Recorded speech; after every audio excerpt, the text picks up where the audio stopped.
What is the Symphonia of Powers? Source: Cadihan. May 29, 2016.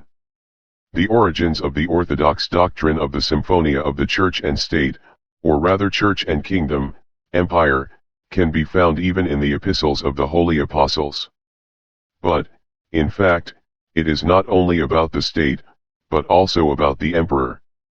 The second epistle of St. Paul to the Thessalonians, 2-6-7, states that man of sin, a world ruler, who claims to be Christ, the Antichrist, will not come until he is taken out of the way, is keeping back Kappa Alpha Tau Chi Omega Nu. St. John Chrysostom equated this figure to the emperor. As long as the empire does not have an opportunity to unite the world, to set the capital in Old Jerusalem and to create a global network led by the Antichrist, false Christ, a descendant of the tribe of Dan, seducing both people and pagans. The ancient church believed that the Roman emperor, even a tyrant and tormentor, can defend from the worst absolute evil on earth, and therefore prayed to the emperor even in the era of persecution. The discrepancies between the Christians were only about whether the Christian monarchy is needed or not, given that Jesus Christ was the King of the kings and the Lord of the lords. Part of the early Christians, mostly the Jews, gave a negative answer to this question, but as the Church united the Indo-European nations with their national traditions, aspirations of the Christianization of the empire intensified. There we have ancient, even old Roman traditions of Christianity as the secret imperial cult, and even before Saint Constantine. The great French explorer Gilbert Dagrin wrote in his book The Emperor and the Priest about the legend of the emperor, secretly adopted, that has trodden its path in history that later became the great road of historiography. According to this legend, Imperial Rome was originally internally Christian, and Constantine's adoption is not starting from scratch, but the only important moment for the world in its pristine purity of Augustus ruling on the earth revealed the eternal plan of God's dispensation. According to Dagrin, it was the desire to combine the Christian time with the beginning of the empire, and not with its Christianization. The author gives examples of the legends of Philip the Arab, emperor and a secret Christian, of Augusta, where Pythia discovered that she had lost her prophetic gift with the birth of the mysterious child, Nero. The former witnessed the victory of Saint Peter over Simon Magus and then ordered the execution of Pontius, as he betrayed Jesus to the Jews, of Titus and Vespasianus, fulfilled the prophecy of the Old Testament destroying Jerusalem temple, and, finally, Domitian, covertly adopted by John the theologian. We also may include the Russian tradition of Tiberius, which Saint Mary, according to the legend, freely passed to the palace because she was permitted by the royal family, presented a red Easter egg. Of course, many of these moments do not refer to a positive and symbolic history. But let us remember the famous words of Elusef on the identity of full of symbolism and full of realism. After the holy equal to the apostles, Emperor Constantine the Great, made Christianity the religion of the empire, the issue of the possibility or impossibility of the Christian empire was solved definitively. The empire entered the church, and the church entered the empire. The Holy Fathers conceived this as something similar to the sacrament of coronation. Hence the rank of king's coronation and the less recent theological opinion that the royal coronation as the church another sacrament, sharing by Pavel Florensky, but not widely adopted, but not condemned. All authority has been given to me in heaven and on earth, Matt 28:18, says our Lord Jesus Christ himself. However, the Christian West and East split over understandings of the nature of this power by the middle of the first millennium. The Roman Church believes that its head is the Pope, vicar of Christ on earth, inheriting from Jews the contempt for trave kingdoms. Here we have an idea of St. Augustine that kings are robbers and the descendants of robbers can nevertheless gain a certain extent of protondulgence through the power of the Pope and bishops. The Pope makes kings. For the Orthodox East, the head of the Church is Christ, his image, his icon is the King, and all superiors of local churches, including the Pope, have equal dignity. The monarchs, first of all the universal emperor, obtain power from the authorities, from God, but in secret, in their mother's womb, and the coronation and the anointing are confirmation of this election. Hence why the idea of Christian democracy was quite extraneous for the East, especially for Russia. Recently, in the early 90s, there were several attempts by very well-intentioned people to create Christian democratic parties on the basis of orthodoxy and Russian religious philosophy, but they all fatally failed. We should note that, first of all, the West was more ready to accept as Lieutenant Christie the monarch, Clovis 466 to 511, and his descendants, but then the papal curia brought to power usurping clans. In general, historical and legal science knows three main types of relationships between religious and governmental authorities. Papacyrism, the head of the church is also the head of state. It was the plan of Patriarch Nikon and the majority of the episcopate, including Metropolitan Anthony Krapovitsky, in February-March 1917, Caesaropapus, the British monarchy, and Byzantine Moscow Symphonia that we are talking about. According to the principle of the Symphonia, the emperor, as the representative of the church, can convene the ecumenical councils in the case of an emergency, and especially in the case of heresy. The heresy is always a violation of the creed. He asks the bishops and has a right to a deliberative vote. The bishops have the right for decisive vote, but the question is solved only unanimously, liberum veto. When there is no unanimity, a decision cannot be made. If it is made, the emperor can sign off on, or not, the decision, but the decision is still deemed to be acceptable only if the people of the church accept it, i.e. reception. During the interregnum, the patriarch keeps the imperial regalia, while the interpatriarchate, the patriarch regalia, are kept by the king. After the death of patriarch, the local council should choose 3 candidates, thus the king chooses the patriarch. When there is no king, a lot is cast.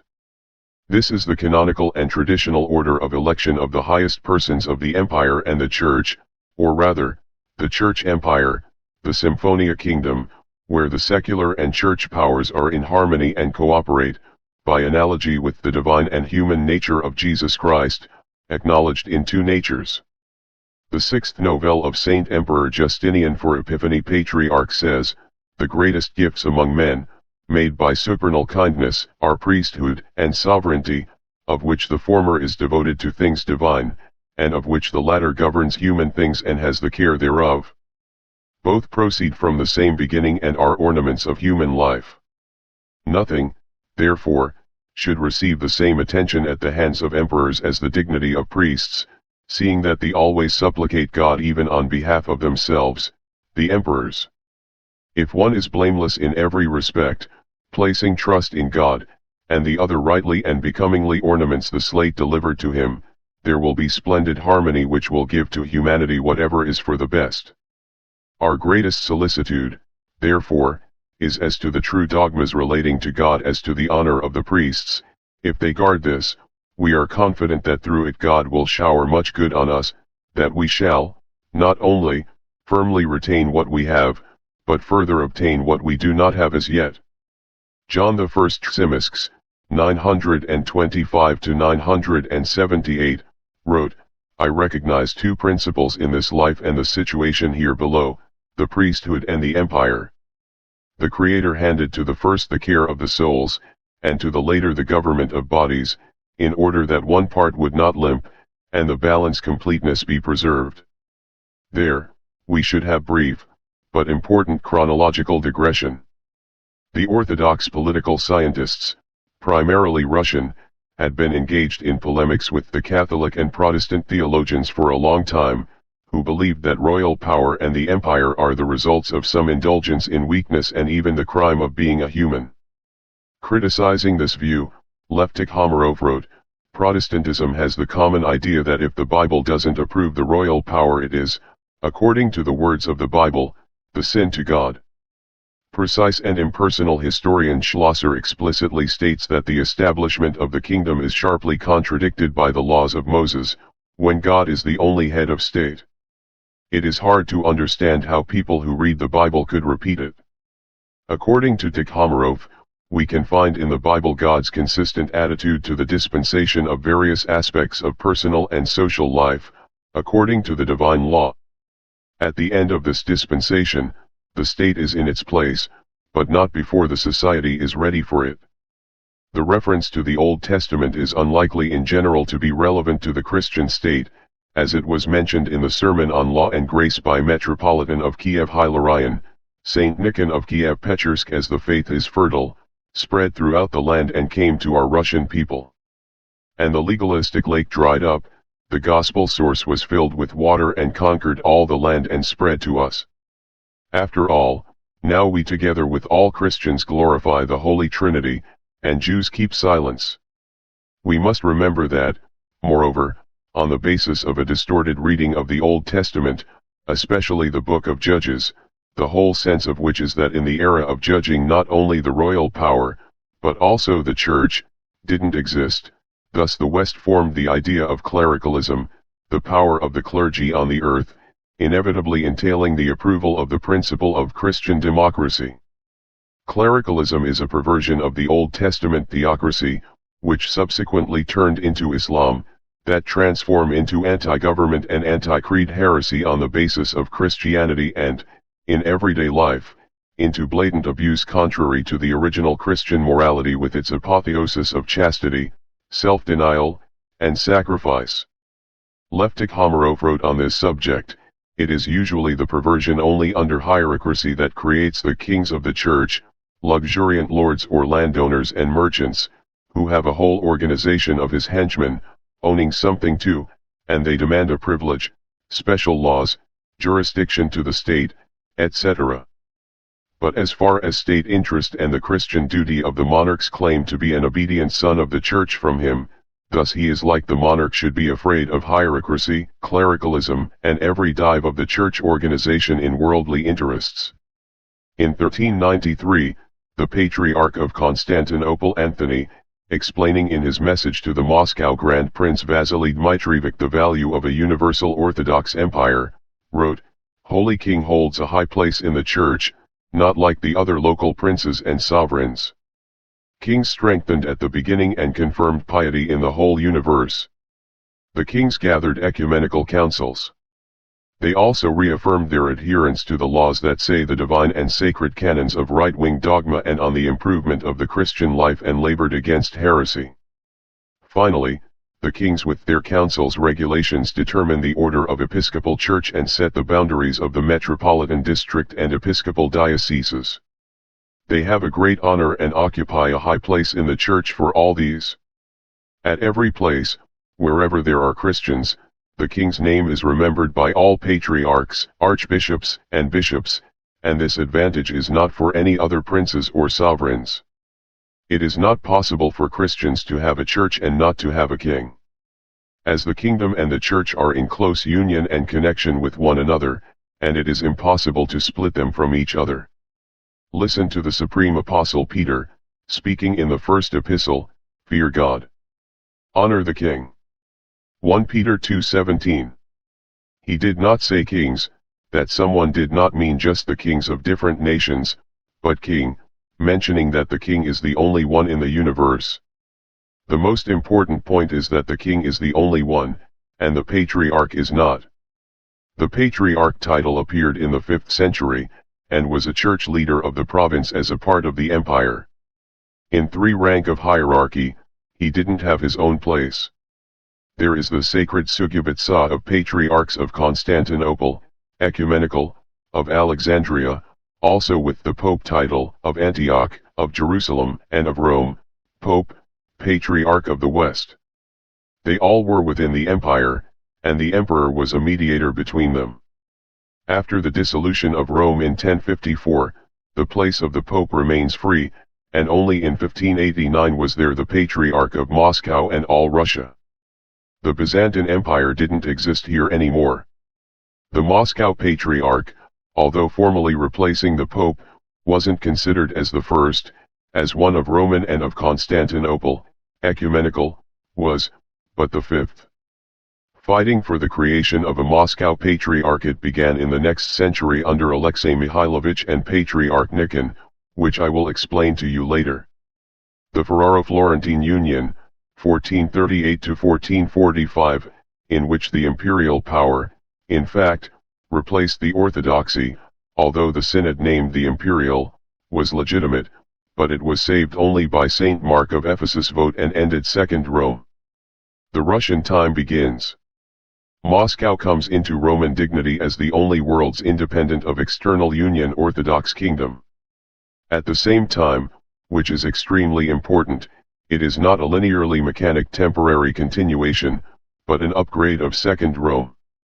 The famous scientist of the Russian Middle Age and Sinistina, http://byzantion.ru/romania_rosia/st1.htm, says, the relationship between the royal and the patriarchal power in the Moscow state determined largely by the fact that the coronation did not require the patriarch presence, while the patriarch ordination required a necessary condition for the king presence. The fact that the king presence in Russia determines the patriarch ordination, and not vice versa, correlates Moscow kingdom with the initial period of the Byzantine Empire, when, in accordance with the decision of the Council of Chalcedon in 451, in Constantinople, the patriarch appeared along with the emperor, king. This corresponds to the understanding of Moscow as New Constantinople and the Moscow governor as the New Constantine. Accordingly, the Moscow kingdom can be understood as the Third Rome and New Constantinople, not as much the continuation, but as a renewal of Byzantine history. The new fact is that, in contrast to the Byzantine Empire, the Moscow kingdom, and later in the Russian Empire, was ruled by the royal family, as it was in Europe before Vatican regicide in 5th to 8th centuries. Thus, we have a purely Russian Orthodox kingdom formula: God, in image of his heavenly unity create the king on the earth, in the image of his governance autocratic king, in the image of his everlasting kingdom, extending from and to the king inheritance, Saint Philaret of Moscow. Moscow kingdom from the beginning stressed the role of the king, which was proclaimed under Justinian, when any patriarch had not yet been universal, and all of them were primate of the church of different provinces. Thus the pervasive nature of the patriarchal title rank was only an honorary bishop and did not have anything in common with the head of the church. It was fully explained by King John IV Vasilyevic the Terrible in the Great Seal of Russia, which he founded in 1577. It has double-headed eagles, whose iconography is the same with the seal of 1562, with one exception: they're the eagles with a single crown with an orthodox cross, instead of two small crowns over the heads of birds on the earlier royal seals. The unity of royal crown with 8-pointed orthodox cross made him a symbol of capacious and specific. This crown could only mean power of the orthodox king autocracy, which have combined secular and ecclesiastical powers. Origins of Russian heraldry. p. 132 to 133. http://wwa.livejournal.com/4289346.html. The Stoglavy Synod in 1551 retained it with 5 famous church bishops, including Saint Macarius of Moscow and Gurias of Kazan, which was convened by Tsar Ivan the Terrible, signing his decisions. In fact, Stoglavy Synod is the last synod in the history, convened in strict accordance with the Kormchaya. It approved the ancient title of the church as the foundation of the kingdom and the future of the empire. Moscow kingdom kept a lot of late Byzantine. It kept the heart of the empire. We should remember that Losef, Andronicus monk, had been saying for many times about pure Byzantine Moscow orthodoxy. It was, in fact, an ontologically united kingdom church. It is no accident that Saint Philotheos of Pskov called the Emperor Constantine the Great the descent of the Grand Prince Vasily III, Tsar. Do not harm the holy churches of God and honest monasteries. Do not expropriate that which has been given to God in return for eternal blessing of the memory of a family. I repeat here what I have written above. Pious Tsar. Listen and remember that all Christian kingdoms have now merged into one, your Tsardom. 2 Romes have fallen. The third stands firm. And there will not be a fourth. Pious Tsar. Let people of your state know that all states of the Orthodox faith have now merged into one, your state. You are the only true Christian ruler under the sky. But since the middle 17th century, something wrong starts to happen. Why did it all begin? It is another issue. Reconstruction of the Kingdom Church in the middle of 17th century, known as the Raskol, the split. This is inaccurate. There was a reconstruction in the beginning, and then the split was the first and most important hit to the entire Byzantine Moscow ontology. I am talking about the offering prosphora for the king and the royal house during the liturgy of preparation, which meant the destruction of the prayer, the most lively and real ties between the church, country, and people. Thus, as a priest Roman Zelensky said, we are creating desolation in the holy place. We also are the revolutionaries, as we are willfully ignoring, in fact, rejecting the kingship. Each time accomplishes mystical revolution on the discos, which, incidentally, means a manger, Calvary, and then the empty tomb. The so-called Great Moscow Synod 1666 to 1667 was robbing.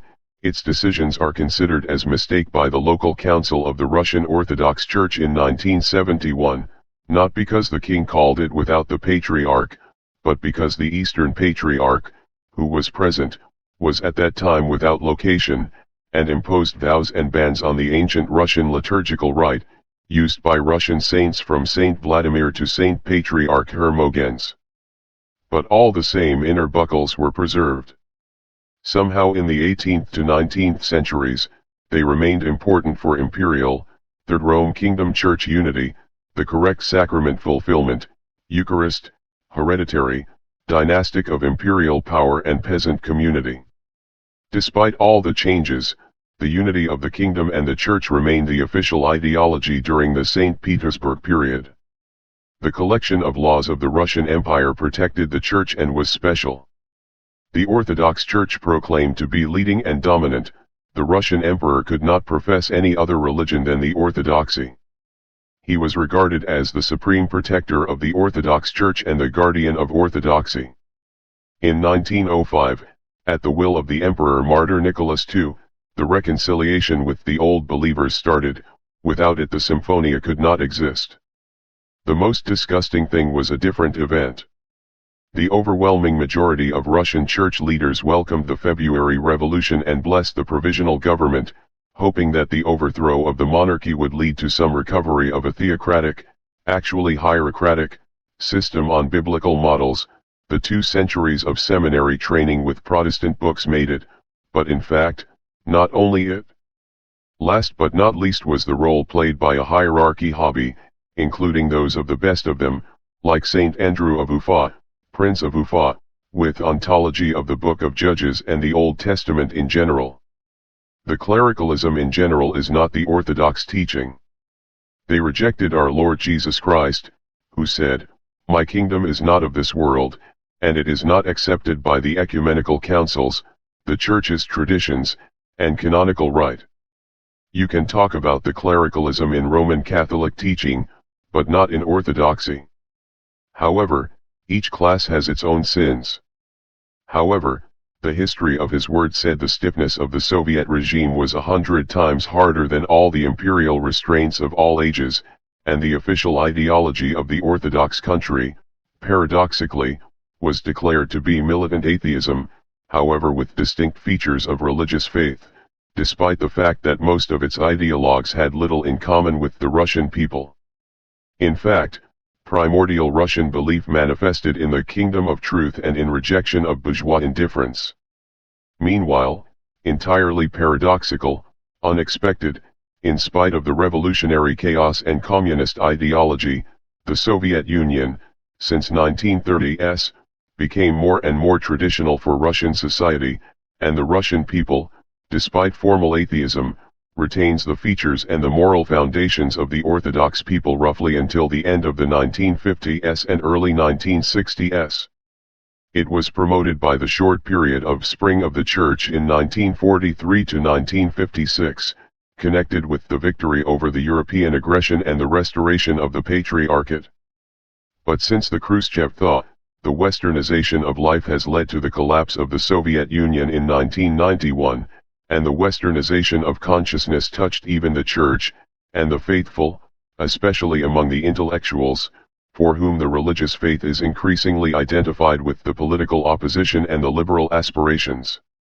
After 1991, the church gained freedom, but this freedom was only a deepening of the Bolsheviks' proclaimed separation from the state, more precisely the implementation the Leninist thesis. In a short period of 1943 to 1956, there was some sort of Symphonia, and then after the so-called Khrushchev persecutions, the church, although persecution stopped, came under the hard press of the party and political leadership, on the one hand, and the liberal Ebionists, on the other hand. The liberal reception of 1990s once again showed that the rejection of any traditional paradigms does not lead to progress, as it was imposed by one people and was naively assumed by others, but only to regress, rot, and lose vitality. But here again, everything is a new thing. During the reign of the current head of state of the Russian President Vladimir Putin, who is together with Patriarch of Moscow and all Russia's Cyrils on the first joint mission of the Russian state leader and the head of church on the Mount Athos, which is obviously paving the incomplete way to a true Symphonia, many things are already fixed, many things remain to be fixed. In fact, the current political system in Russia is not communist, but even not quite liberal. Yes, technically, it is still Republican democratic and secular heritage, as well as the whole world French and American revolutions. But in fact, it is the closest thing yet to the Byzantine Rome and not to Moscow, though the latter features, of course, are visible, but the Roman Principate of 1st to 3rd centuries. We should remember what does the term Principate mean for the political system of the early Roman Empire. Its foundations were laid by the first Roman Emperor Augustus, 27 BC 14 AD, whose goal was the restoration of a strong central government without a formal break with the republican institutions. Augustus and his successors were concentrated in the hands the supreme military, civil, and priestly power, which formally endowed the emperor, the Senate, and the National Assembly. In fact, the transfer of power was through the successor appointment. The political system was officially called the Republic, and the supreme ruler, Princeps, which means the first.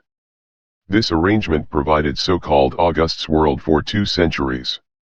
Then, starting with Diocletian, 284 to 305, the system of Byzantine Rome, not Christian yet, starts. This is actually the way to the monarchy. Today, time is reduced, and the 2 Roman centuries can happen in 2 decades, and most likely even faster. But the crossing is unacceptable.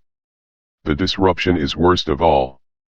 The question of the restoration of a fully fledged Russian state will appear somehow. A 1,000-year tradition cannot be interrupted by someone will, as was tried in 1917 and 1991. But it may be true, that the time of the Principate will be delayed. We do not know the times and seasons, not only the final, but even preliminary, it should only be based on. The main thing is the next one. The Orthodox Symphonia of Monarchy, despite the all-fall, continues to be the ideal of the Orthodox state and society, the only complete type of the state, which can show you the way, not even existing. At the same time, if the beginning of the Third Rome was upgrading the beginning of the second one, today, at the being of its end, and even at the end of everything, we return to the upgrading of the third one, to the beginning of the reign of blessed King John, generally to the Johns of Moscow, starting with Ivan the Red, 1326 to 1359, but now in the space of the great continent, not only as the Russian Empire, but also Eurasian Empire of the end. But this is not the fourth Rome, there will not be a fourth, and it is the third Rome, but in its full dimension. Everything else is defeat and failure. We aim to bring everything back. It is the one of the political slogan of the Eurasian Youth Union. But it doesn't mean back and only back. It is forward and up. Vladimir Karpets. KateHan.com May 31, 2016.